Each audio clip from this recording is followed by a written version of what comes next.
네, 우리가 구약성경 말라기를 쭉 살펴보고 있습니다. 오늘 드디어 마지막 단락에 이르렀죠. 사실 오늘 읽은 본문은 구약성경에서 가장 마지막 단락이 되겠습니다. 그래서 사실 굉장히 중요한 의미를 가지고 있습니다.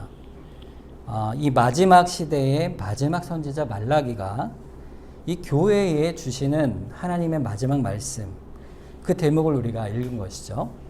그러니까 구약 성경의 끝부분을 읽었다는 것은요, 사실 구약 성경 전체에서 이제 신약 성경으로 넘어가는 연결고리에 있는 말씀이요. 또 그래서 이 말씀 마치 문과 같은 거예요. 우리가 방에 문을 딱 열고 들어가면 전혀 다른 공간이 열리는 것처럼, 다른 공간으로 넘어가는 것처럼 마치 구약에서 신약으로 넘어가는 그 문이요, 또 열쇠 같은 그런 내용을 담고 있습니다. 그래서 사실 이 신약을 준비하는 구약의 마지막 말씀으로서 이 말씀은 너무나도 중요한 하나님의 약속의 말씀이 있는 것이죠.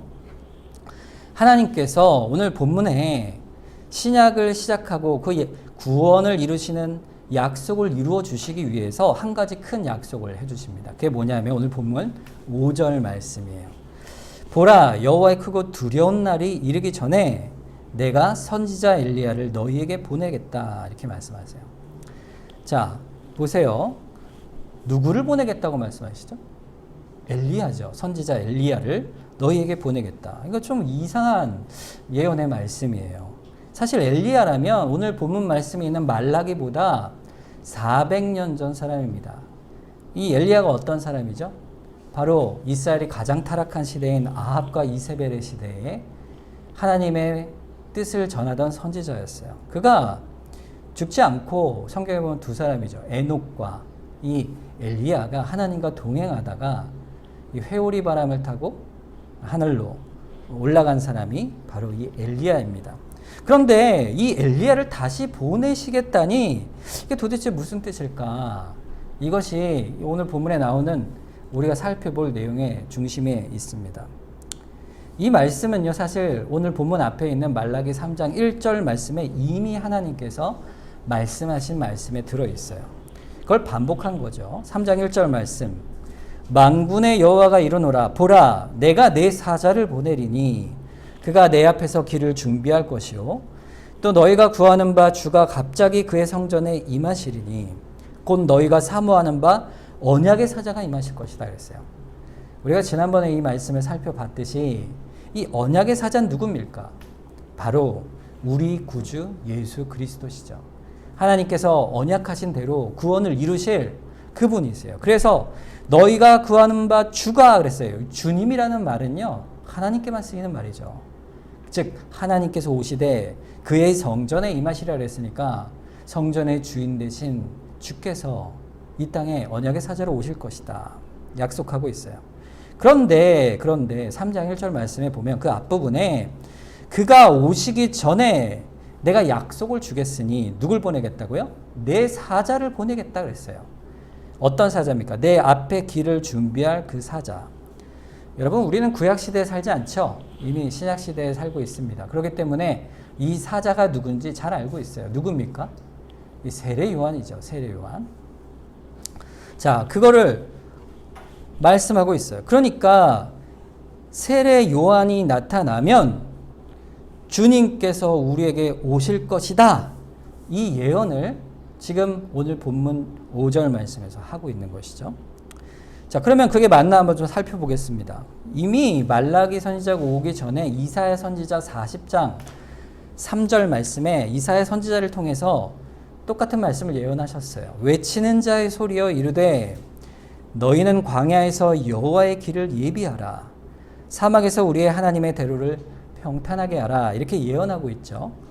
자, 그 예언을 세례 요한이 자신을 비추어 그대로 얘기합니다. 요한복음 1장 23절에 이르되 나는 선지자 이사야의 말과 같이 주의 길을 곧게 하라고 광야에서 외치는 자의 소리로라.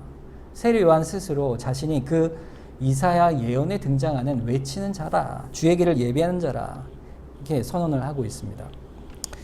그러니까 세례 요한이 오면 아하, 주님께서 오시는구나, 이걸 아는 것이죠. 그가 하는 일이 뭐예요? 주님이 오는 길을 평탄하게 하고 예비하는 자죠. 오늘 본문 4장 5절 말씀도 이 선지자 엘리야가 그렇게 오는 것이에요. 이 선지자 엘리야가 그러니까 도대체 누굽니까? 바로 세례 요한인 것이죠. 이 사실을 더욱 확실히 증거하시는 분이 바로 예수님 자신이십니다. 마태복음 11장 10절에 보면 기록된 바 보라 내가 내 사자를 네 앞에 보내리니, 자 이게 언제 말씀이에요? 말라기 3장 1절 말씀이잖아요. 그가 내 길을 내 앞에 준비하리라 하신 것이 이 사람에 대한 말씀이라. 이 사람이 누구예요? 세례 요한을 향해서 예수님이 하신 말씀이에요. 예수님이 친히 그 세례 요한을 이 말라기 선지자가 예언한 자다 말씀하고 있어요. 그리고 14절에 이어보면 만일 너희가 즐겨 받을진대 오리라 한 엘리야가 곧 이 사람이라 분명하게 말씀하고 있죠. 그러니까 결론을 내리면 뭡니까? 오늘 본문에 있는 선지자 엘리야, 여호와의 크고 두려운 날이 이르기 전에 내가 엘리야 선지자를 보내겠다 하신 그 엘리야 선지자가 누굽니까? 바로 세례 요한이다. 이것을 우리가 알게 되는 것입니다. 그러니까요, 구약 성경 말라기 선지자를 통해서 하나님이 분명히 약속하고 계시는 거예요. 주가 오셔서 구원을 이룰 것인데, 그러면 그것을 우리가 어떻게 할 것인가? 미리 예비한 선지자 엘리야, 즉 세례 요한을 보내실 것이다 약속하고 있는 거예요. 구약 성경 마지막 약속이 이 약속인 것입니다. 그러니까 이것이 성취되면 어떻게 돼요? 주의 구원이 있을 것이요, 신약 시대가 열리는 것이죠. 그러니까 세례 요한의 그 사역으로 주님이 오심을 증거하시고 있는 것입니다. 그러니 세례 요한은 주께서 특별히 보내신 자이지요. 자, 그런데 보세요. 정작 세례 요한은요, 이렇게 말하고 있어요. 사람들이 세례 요한에게 묻습니다. 요한복음 1장 21절에 또 묻되 그러면 누구냐? 네가 누구냐? 네가 엘리야냐? 이르되 나는 아니라. 또 묻되 네가 그 선지자냐? 대답하되 아니라. 이렇게 말하고 있어요. 그 앞에는 네가 그리스도냐? 이렇게 묻는 부분도 있어요. 그러니까 이 세 인물이 너무 중요한 거예요. 유대인들에게는. 평생 기다리는 사람들이 이들인 거예요. 메시아 그리스도를 기다리고 있죠. 그리고 엘리야를 기다리고 있죠. 왜냐하면 엘리야가 와야지만 주가 오실 거 아니겠어요. 그리고 그 선지자인데 그 선지자는 신명기 18장에 모세가 하나님의 부름을 받아 곧 죽을 것인데 그때 이스라엘을 모아놓고 이스라엘의 양떼를 이끌실 그 선지자가 오실 것이다 예언했어요. 그 선지자가 누구겠어요?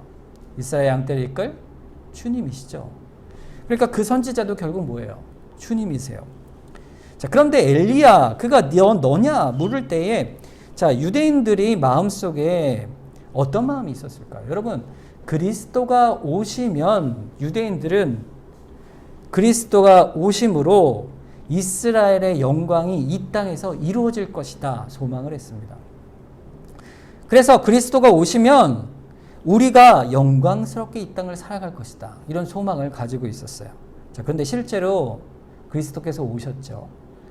그런데 그분이 그들이 기대한 모습과 전혀 달랐기 때문에 그들이 예수님을 그리스도로 받지를 못한 것입니다. 그러나 그들 나름대로 그리스도를 그렇게 기다리고 있었던 거예요. 그래서 네가 그리스도냐? 아니다. 그럼 엘리야냐? 문제는 이거죠. 주님께서 분명히 세례 요한이 엘리야다 말씀을 하셨음에도 불구하고 왜 세례 요한은 내가 아니라 이렇게 말을 했을까? 그것은 유대인들이 네가 엘리야냐 물었을 때 그들이 가지고 있던 그 전제가 달렸기 때문입니다. 틀렸기 때문이에요. 유대인들이 생각한 엘리야가 다시 온다는 말은요, 이런 것입니다. 하늘로 올라갔잖아요. 회오리 바람을 타고. 안 죽었어요. 그러면 어떻게 되겠습니까? 진짜 그 살아있는 엘리야가 하늘에서 다시 부활하여 사역적인 부활로 올 것이다. 즉 엘리야 자신이 올 것이라고 본 것이에요. 그러니까 세례 요한은 내가 그 엘리야가 아니다 이렇게 말한 것이죠. 자, 그러면 왜 주님께서 엘리야를 세례 요한이라고 하셨을까? 그것은 엘리야가 하는 사역 때문에 그렇습니다. 이거 너무 중요한 거예요. 사실 세례 요한이 엘리야라는 그 초점은 사실 우리에게 주시는 오늘 본문 말씀의 아주 중요한 중심적 내용이라 할 수 있습니다. 세례 요한이 태어날 때 그의 아버지였던 제사장 사가랴에게 하나님께서 세례 요한이 태어날 것을 예언하시면서 천사를 보내세요. 그래서 이렇게 말씀하십니다. 누가복음 1장 17절에 그가 또 엘리야의 심령과 능력으로 주 앞에 먼저 와서 아버지의 마음을 자식에게 거스르는 자를 의인의 슬기에 돌아오게 하고 주를 위하여 세운 백성을 준비하리라 그랬습니다. 자, 와서 준비시킬 것이다. 이렇게 말씀하시면서 엘리야가 온다 그러셨어요? 아니면 다르게 말씀하셨어요? 엘리야의 심령과 능력으로 온다 그랬죠. 자, 엘리야의 심령과 능력으로 주 앞에 와서 먼저 와서 준비할 것이다. 자, 이렇게 말씀하고 있어요. 여러분, 엘리야가 누구죠? 엘리야는 어떤 사람입니까? 엘리야는 이스라엘의 역사 가운데 가장 하나님을 배반하고 우상을 섬기며 죄악을 범하던 아합의 시대 선지자죠. 그러니까 마찬가지로 이 세상이 죄악이 번성한 세대 가운데 하나님께서 오실 그 복음을 예비하고 전할 선지자로 보낼 자, 이런 뜻이 바로 엘리야의 심령과 능력으로 보낸다는 말씀이에요. 결국에는 그의 엘리야의 사역적인 특성을 이어서 향할 자라는 뜻이죠. 그러니까 오늘 본문 말라기 6절 말씀에 누가복음 1장 17절 말씀이 그 사역의 내용을 인용하고 있는 거예요. 주 앞에 먼저 와서 아버지의 마음을 자식에게 거스르는 자를 의인의 슬기에 돌아오게 하겠다 이랬는데 사실 이 말씀은 오늘 본문 6절 말씀을 인용한 겁니다. 6절 말씀 한번 볼까요? 그가 아버지의 마음을 자녀에게로 돌이키게 하고 자녀들의 마음을 그들의 아버지에게로 돌이키게 하리라. 돌이키지 아니하면 두렵건대 내가 와서 저주로 그 땅을 칠까 하노라 하시니라 그랬어요. 여러분, 엘리야가 와서 한 구체적인 일이 뭘까요? 6절에 말한 대로 아버지의 마음을 자녀에게로 돌이키는 일이고 자녀들의 마음을 아버지에게로 돌이키는 일이에요. 이 아버지와 자녀의 마음을 돌이킨다는 말이요, 그냥 아버지와 아들의 갈등을 해결해 주겠다 이 말이 아니죠. 가정에 문제가 있는데 서로 화평하게 하겠다 이런 뜻이 아닙니다. 이 말은요, 하나님 그 아버지라는 게 도대체 누굴까? 이 아버지는요, 본문에 보면 복수형으로 되어 있어요. 그러니까 두 가지 의미가 있죠. 첫째는 이 아버지는 하나님 아버지예요. 하나님의 자녀된 백성이 하나님 아버지에게로 돌이켜 회개하도록 마음을 돌이키게 할 것이다. 그리고 아버지도 패역한 백성을 향해 마음을 돌이키게 하시겠다. 이게 누구의 사역입니까? 세례 요한 이후에 오시는 예수 그리스도의 십자가의 사건이죠. 그 죄 용서를 통해서 우리가 아버지에게로 돌아가고 아버지께서 우리에게 돌아오시는 그 놀라운 은혜를 베풀어 주시는 거예요. 그리고 또 두 번째 의미가 있습니다. 두 번째 의미는 복수형일 때 아버지들이에요. 어떤 아버지들일까요? 믿음의 선진들을 말하죠.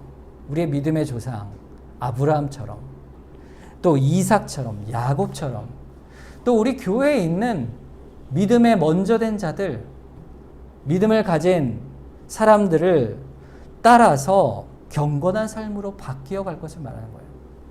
우리가 교회에서 모여서 예배하는 이유가 뭡니까? 혼자 집에서 예배하지 않고, 물론 그것이 주의 명령이기 때문이기도 하지만 교회 안에서 믿음의 선진을 따라 살아가기 위함이죠.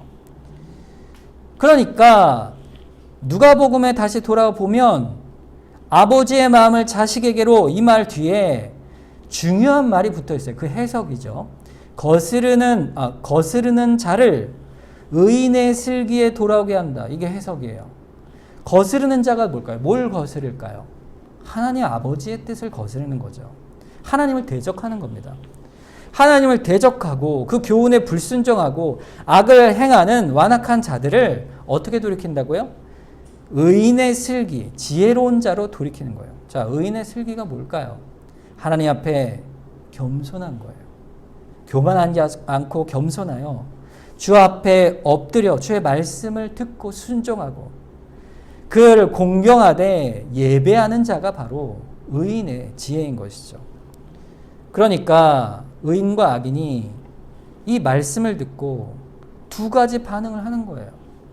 회개하는 자와 끝까지 불순종하는 자죠. 세례 요한의 사역이 그것입니다. 세례 요한의 사역은 결국 뭡니까? 엘리야의 사역은 도대체 뭡니까? 돌이키게 하는 사역이죠. 돌이키게 하는 사역. 결국 회개의 사역이에요. 회개하라, 천국이 가까웠느니라. 세례 요한이 외친 말씀이에요. 주님께서도 똑같이 말씀하셨죠. 회개하라, 천국이 가까웠느니라. 세례 요한의 사역이 뭐예요, 결국? 본문 6절 하반절에 보세요. 돌이키지 아니하면 두렵건대 내가 와서 저주로 그 땅을 칠까 하노라. 하나님께서 세례 요한을 보내어 돌이키라 하실 때 불순종하여 끝까지 따르지 않는 자들에게는 하나님이 어떻게 하신다고요? 저주로 심판하겠다. 여러분, 이스라엘 백성이 어땠습니까? 세례 요한 같은, 엘리야 같은 선지자, 말라기 선지자를 보냈을 때 그들이 어떻게 했죠? 여러분, 이스라엘이 어쩌다가 바벨론 포로로 끌려갔습니까? 하나님 말씀을 불순종하여 바벨론 포로로 끌려갔다가 하나님께서 긍휼히 여기셔서 약속대로 70년 뒤에 다시 귀환시켜 다시 성전을 재건하고 말라기 선지자를 통해서 말씀을 주실 때에 그 경고의 말씀에 그들이 또다시 하나님을 배반하지 않습니까? 여러분, 하나님 나라가 뭡니까? 하나님 나라. 하나님 나라, 천국이 뭐예요? 천국.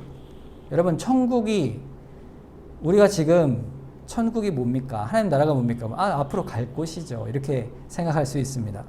그런데 천국은요, 하나님이 다스리시는 곳이 천국이에요. 하나님의 통치 아래 순종하며 살아가는 것이 하나님 나라입니다. 그러니까 물리적으로 가나안 땅 이스라엘, 그 땅에 사는 자들이 하나님 나라가 아니에요. 교회에 들어와서 예배한다 하여 그 사람이 하나님의 백성인 그 나라가 아니에요. 아브라함의 혈통이라고 하여 그 사람이 하나님 나라가 아닙니다. 어떤 사람이 하나님 나라죠? 하나님의 말씀 앞에 순종하는 거예요. 그 순종의 나라가 하나님 나라입니다. 시편 119편 105절 말씀에 보면 주의 말씀은 내 발의 등이요 내 길의 빛이니이다 그랬어요. 그러니까 주의 말씀에 순종하고 성령에 구원하시고 거룩히 하시는 은혜를 따라서 순종하여 살아가는 그 나라가 하나님 나라인 거예요. 그러니까 여러분은 하나님 나라 백성입니까? 아닙니까? 그 나라 백성이시죠. 여러분, 구약의 이스라엘은 어땠어요? 결국 불순종하잖아요. 그 바벨론 포로에서 돌아와서 하나님 앞에 그렇게 나와왔음에도 또다시 불순종하는데 언제 또 불순종합니까? 세례 요한이 왔을 때 또 불순종해요. 주님이 때가 차서 이 땅에 오셨을 때 예수님이 이 땅에 오시기 바로 전에 세례 요한을 통해 엘리야의 심령으로 이렇게 외치죠. 똑같이 외쳐요. 누가복음 3장 8절 9절. 그러므로 회개에 합당한 열매를 맺고 속으로 아브라함이 우리 조상이라 말하지 말라. 내가 너희에게 이르노니 하나님이 능히 이 돌들로도 아브라함의 자손이 되게 하시리라. 이미 도끼가 나무 뿌리에 놓였으니 좋은 열매 맺지 아니하는 나무마다 찍혀 불에 던져지리라. 똑같은 말씀이죠. 하나님이 저주로 그 땅을 칠까 하노라. 불순종하는, 끝까지 불순종하는 이스라엘을 향해 하나님께서 말씀하시는 심판의 내용입니다. 결국 어떻게 되죠? 예수님을 죽이잖아요, 이스라엘 사람들이. 결국에는 예수님이 부활 승천하신 뒤에 AD 70년에 로마에 의해서 예루살렘이 완전히 무너져요. 성전이 정말 완전히 무너져 버립니다. 여러분, 지금요, 그 성전 자리에 가면 뭐가 있는지 아세요? 이슬람 사원이 있어요. 황금돔 사원이라고 해서 돔에다 이렇게 황금을 발라놓을 정도로 아주 의리하게 져놨어요. 근데 그 자리가 성전 자리입니다. 그래서 이스라엘 사람들이 통곡의 벽이라는 그 동쪽 벽에, 서쪽 벽인가? 그 벽에 하나 남아있는데 거기서 그렇게 모여 기도할 뿐이죠. 왜 그렇습니까? 하나님이 저주로 그 땅을 칠까 하노라. 이 말에 돌이키지 않았기 때문이죠. 그러나 여러분, 세례 요한의 사역을 따라서 세움을 받는 신실한 하나님 나라의 백성들이 있습니다. 그게 누구죠? 바로 교회죠. 교회. 바로 우리예요. 믿음을 가진 자들. 세례 요한, 즉 말라기 선지자가 말하는 엘리야 선지자가 왔지요. 그가 5절 말씀에 이렇게 말하죠. 보라, 여호와의 크고 두려운 날이 이르기 전에 내가 선지자 엘리야를 너에게 보내리라. 선지자 엘리야가 오면 뭐가 온다고요? 여호와의 크고 두려운 날이 올 것이다 그랬죠. 이게 무슨 날일까? 이것은 요엘서의 선지자의 말씀을 인용한 것입니다. 요엘서 22장 28절에서 32절. 그 후에 내가 내 영을 만민에게 부어주리니 너희 자녀들이 장래일을 말할 것이며 너희 늙은이는 꿈을 꾸며 너희 젊은이는 이상을 볼 것이며 그때 내가 또 내 영을 남종과 여종에게 부어줄 것이며 내가 이적을 하늘과 땅에 베풀리니 곧 피와 불기와 연기 기둥이라. 여호와의 크고 두려운 날이 이르기 전에 해가 어두워지고 달이 핏빛같이 변하려니와 누구든지 여호와의 이름을 부르는 자는 구원을 얻으리니 이는 나 여호와의 말대로 시온산과 예루살렘에서 피할 자가 있을 것이며 남은 자 중에 나 여호와의 이름 부름을 받을 자가 있을 것이라 그랬어요. 이 요엘서의 예언에 그 여호와의 크고 두려운 날이 임했을까요? 여러분, 하늘과 땅에 이적을 베푸시고 피와 불과 연기 기둥이 일어나고 해가 어두워지고 달이 핏빛처럼 변하는 그런 일들이 일어났을까요? 그때가 이루어졌죠. 세례 요한이 와서 크고 두려운 날 이루어져요. 그래서 언제 해와 달과 그런 불기둥이 일어났을까? 주님이 승천하신 이후에 오순절날 성령께서 강림하십니다. 불같은 혀로 임하시죠. 그때 교회가 세워지고 그때 베드로가 이 말씀을 가지고 설교를 해요. 그 말씀이 사도행전 2장 20절과 21절에 그대로 인용이 됩니다. 요엘서랑 똑같은 말씀이에요. 한번 읽어보겠습니다. 주의 크고 영화로운 날이 이르기 전에 해가 변하고 어두워지고 달이 변하여 피가 되리라. 누구든지 주의 이름을 부르는 자는 구원을 받으리라 하셨느니라. 자, 이제 바뀐 거예요. 세례 요한의 때에 크고 두려운 날이 임할 것이다. 그게 언제입니까? 주님이 오시는 그날이에요. 이 땅에 오셔서 악한 자들을, 불순종하는 자들을 심판하시겠다. 그래서 그 일을 통해 순종하는 자들에게는 성령의 은혜로 교회를 세워주신 거예요. 그래서 우리가 교회된 것이죠. 자, 그런데 우리 이미 교회된 자들에게 또다시 사도 베드로를 통해서 또다시 또 예언을 하는 거예요. 주의 영화로운 날, 크고 영화로운 날, 말이 바뀌었죠. 크고 두려운 날에서 크고 영화로운 날로 바뀐 거예요. 그러니까 주님이 처음 오신 초림 때에 세례 요한이 예비한 것처럼 이제 하나님 나라가 주의 재림으로 완전히 임하실 그 크고 영화로운 날, 그때를 예비하는 예비할 자들이 있을 것이다. 이렇게 선언하는 거예요. 그러니까 다시 세례 요한이요, 엘리야요, 말라기 같은 자가 있을 것이다. 이 말씀하시죠.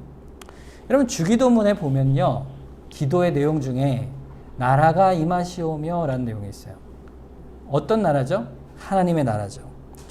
하나님의 나라가 임하실 것을 예비하는 자가 세례 요한처럼 있을 것을 말씀하시는 거죠. 그래서 주님이 다시 오심을 예비하고 길을 곧게 하는 것이 있을 것인데 그들이 누굽니까? 마태복음 16장 18절에서 19절에 보면 이들이 나옵니다. 또 내가 네게 이르노니 너는 베드로라. 내가 이 반석 위에 교회를 세우리니 음부의 권세가 이기지 못하리라. 내가 천국 열쇠를 내게 주리니 네가 땅에서 무엇이든지 매면 하늘에서도 매일 것이요 네가 땅에서 무엇이든지 풀면 하늘에서도 풀리리라 하시고 그랬어요. 예수님께서 교회를 세우시겠다 그랬어요. 근데 이 교회가 어떤 거죠? 천국의 열쇠를 주겠다 그랬죠. 이 천국의 열쇠가 마치 우리가 막 열면 열리고 그런 것이 아니고, 천국의 열쇠는 아까 처음에 말씀드렸듯 세례 요한이 주님을 예비하여 그 약속대로 온 것처럼 우리도 하나님 나라의 옴을 약속되어 기다리고 준비할 자로 하나님이 우리 성도 교회를 불러내신 거예요. 그러니까 결국에는 주가 재림하실 이 때에 세례 요한의 사역으로 불러낸 자, 엘리야의 능력으로 또 심령으로 불러낸 자가 누구입니까? 바로 우리 교회인 거예요. 우리가 역사 속에 많은 시험과 연약함, 이미 하나님 나라 연약함 속에서 살아가지만 우리가 이미 이 땅에서 하나님 나라를 살고 맛보고 있는 것이죠. 그러나 하나님 나라가 완전한 나라가 곧 임하실 것입니다. 그러면 그 나라가 언제 올까요? 우리 교회가 그 세례 요한처럼 주의 회개의 말씀을 전하고 복음을 전하고 더욱더 주의 다스리심을 이루어 갈 때 주의 나라가 이 땅에 임하게 되는 것입니다.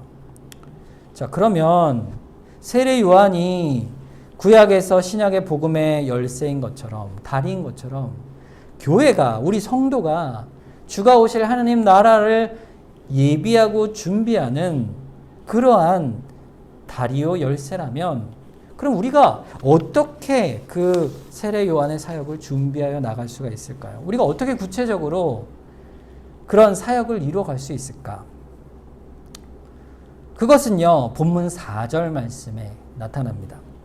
너희는 내가 호렙에서 온 이스라엘을 위하여 내 종 모세에게 명령한 법, 곧 율례와 법도를 기억하라 그랬어요.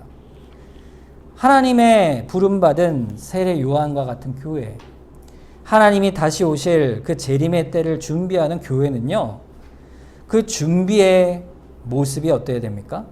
하나님의 율례와 법도를 살아가기를 소망하는 것이에요.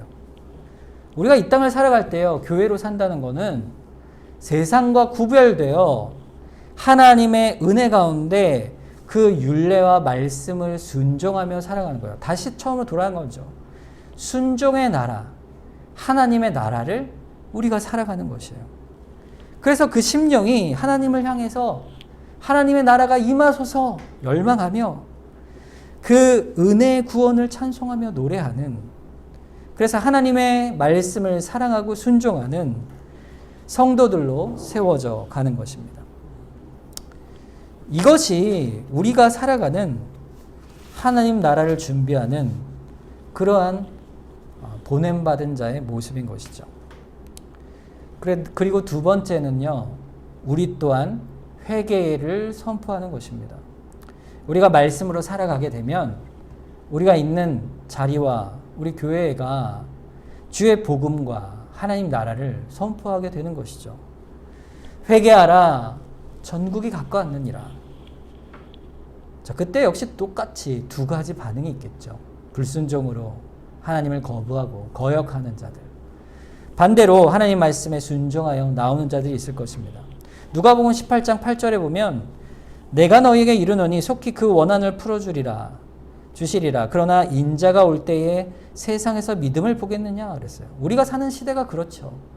우리가 복음을 전하지만 두렵잖아요.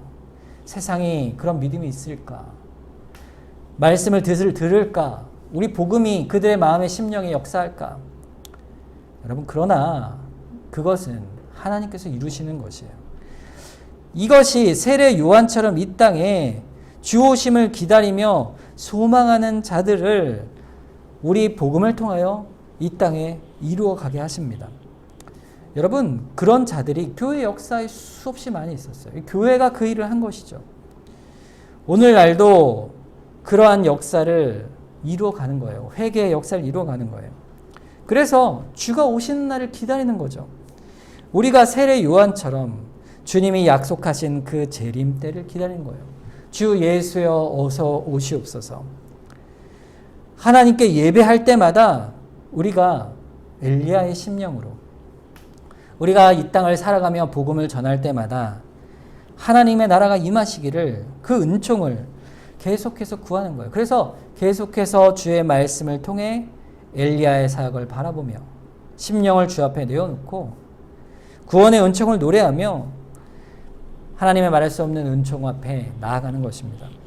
그런데 그렇게 우리가 할 수 있을까? 두렵잖아요.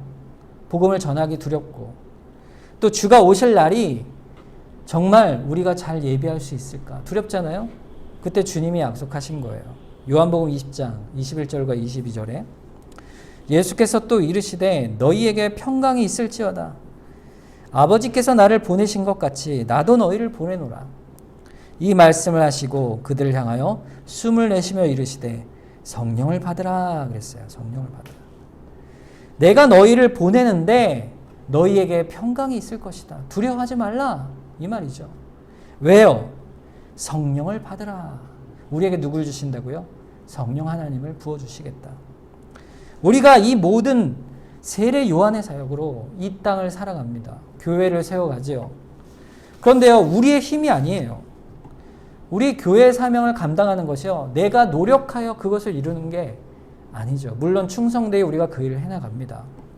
주가 오시는 날까지 우리가 그 일을 할 수 있는 유일한 근거는 예배로 나와 주의 말씀에 순종하는 자들이 성령의 붙드심을 받기 때문에 그래요.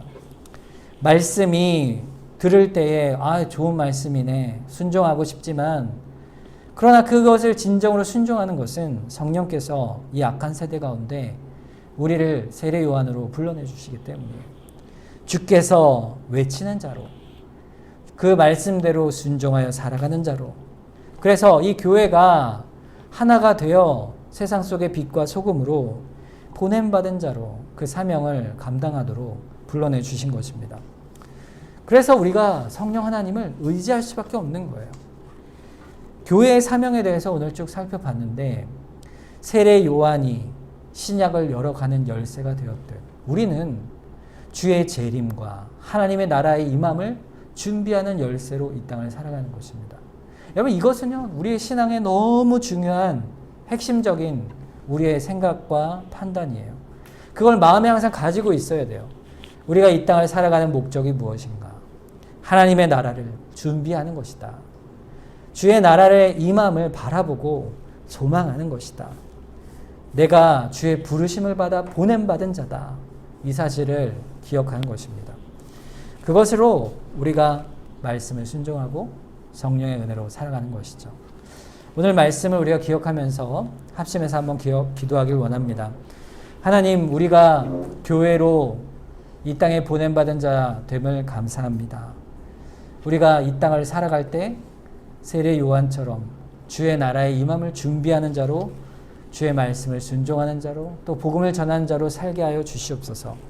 성령께서 우리를 붙들어 주시옵소서. 우리 함께 이 시간 합심해서 한번 기도하겠습니다.